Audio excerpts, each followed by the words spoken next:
And although the act was symbolic and it wouldn't shut down the dam for good, it was hugely successful and effective in sending a clear message.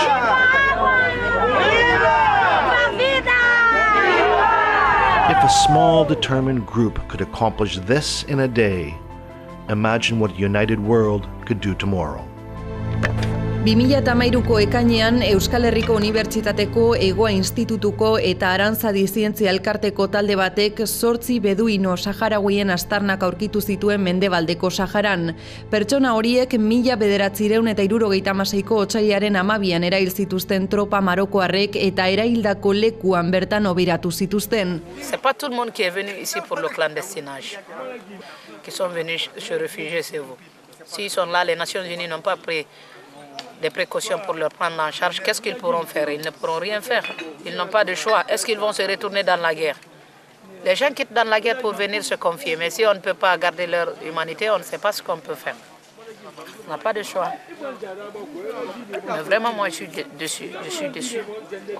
Aquí en Tijuana yo puedo jugar y volar papalotes, que me gustan mucho porque me hacen mirar al cielo.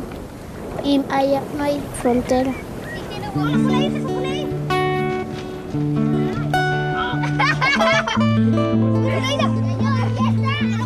Es posible que este curso sea el último, porque me jubile.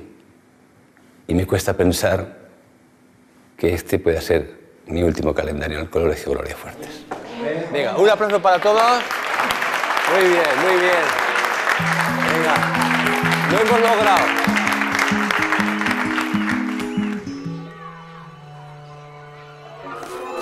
Impresionante patadón le ha dado al balón, que se acerca como una bala a la portería.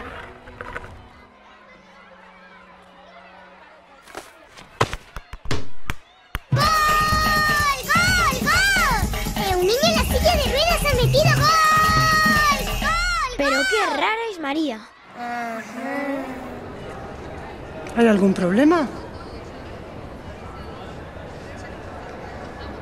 No sé. ¿Hay algún problema? Vamos, Alex.